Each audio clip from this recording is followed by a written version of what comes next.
Petrol బంక్ల దగ్గర వాహనదారులు queue కట్టారు. ఈ మధ్య కాలంలో ఎన్నడూ లేనంతగా క్యూ లైన్లు కనిపిస్తున్నాయి. రేపటి నుంచి పెట్రోల్ ట్యాంకర్ల సమ్మె ఉండటంతో వాహనదారులు ముందు జాగ్రత్తలు తీసుకుంటున్నారు. ఆ సమ్మె 2 రోజులు కొనసాగబోతుంది. దీంతో వాహనదారులు ఫుల్ ట్యాంక్ ను పట్టిస్తున్నారు.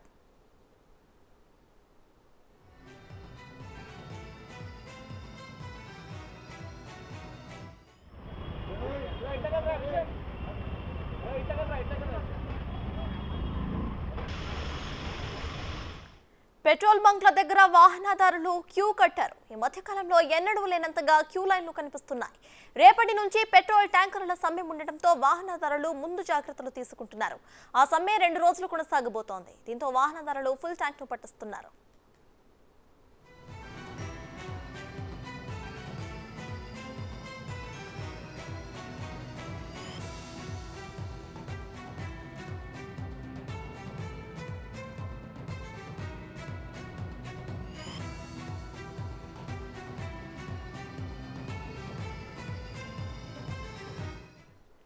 పెట్రోల్ బంక్ల దగ్గర ఏర్పడిన క్యూ లైన్లకు సంబంధించి పూర్తి డీటెయిల్స్ ను మా ప్రతినిధి సైదులు అందిస్తారు. సైదులు చెప్పండి, ప్రెజెంట్ హైదరాబాద్ లో పెట్రోల్ బంక్ల దగ్గర అయితే క్యూ లైన్లు ఏర్పడినట్టు తెలుస్తోంది. సో దీనిపై మీ దగ్గర ఉన్న అప్డేట్స్ ఏంటి? ప్రజెంట్ అయితే ప్రస్తుతం అయితే హైదరాబాద్ పెట్రోల్ పంపులలో భారీ వాహనదారులందరూ కూడా పెట్రోల్ కోసం అయితే బారులు తీరారు. ఎందుకంటే డ్రైవర్లు సమ్మె కారణంగా అంటే కేంద్ర ప్రభుత్వం ఒక చట్టం తీసుకొచ్చింది.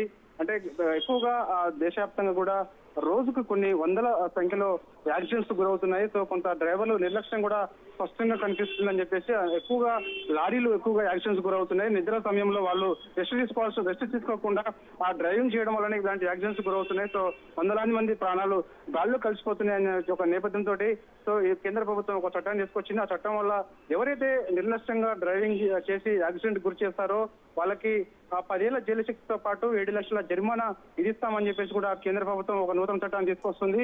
సో ఆ నేపథ్యంలో డ్రైవర్లందరూ కూడా ఏదో ఒక లోపంతో యాక్సిడెంట్ అవుతుంది కాబట్టి సో అలాంటి చట్టం ఉండడం వల్ల చిన్న యాక్సిడెంట్ కూడా మేము 10 ఏళ్ల పాటు జైలు శిక్ష అనుభవించాల్సి ఉంటుంది, 7 లక్షల రూపాయల జరిమానా కట్టాల్సి ఉంటుంది.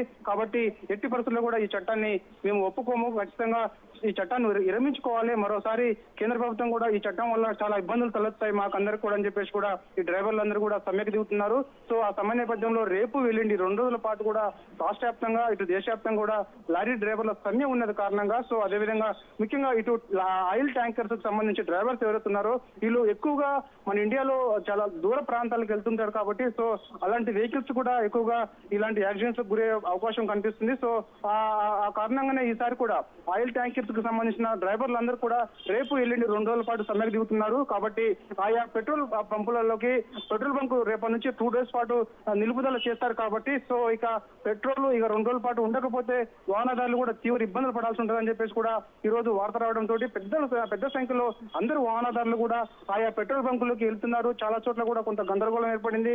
మరి కొన్ని చోట్ల అసలు పెట్రోల్ అయిపోయి ఆల్రెడీ క్లోజ్ చేస్తున్న పరిస్థితి కనిపిస్తుంది. ప్రస్తుతం అయితే హైదరాబాద్ లో మాత్రమే అయితే అలాంటి పరిస్థితి ఉన్నది. సో అబిడ్స్ లో చూసాము, అబిడ్స్ లో అయితే వాహనదారులు రోడ్డుపైకి వాహనాలు బారులు తీరారు. సో ఆ సమయంలో కొంత ఒకరిపై ఒకరు దాడి చేసుకున్న సందర్భం కనిపిస్తుంది. సో ఏదేమైనా సరే ఈ వార్త రేపటి నుంచి 2 రోజుల పాటు సమ్మె ఉన్న నేపథ్యంలో ఇక 2 రోజుల పాటు పెట్రోల్ ఉన్నదన్న ఒక కోణంతో వాహనదారులందరూ కూడా పెట్రోల్ బంకులు బారులు తిరిగారు. సో ఇక ఇలాంటి కొన్ని పరిస్థితులు ఉన్నాయి కాబట్టి సో ఇక లారీ డ్రైవర్ల సమ్మె కారణంగానే ఇలాంటి పరిస్థితులు ఉన్నదని చెప్పేసి కూడా మనకు సమాచారం అందుతుంది. Sartaj. Right, thank you Saidulu.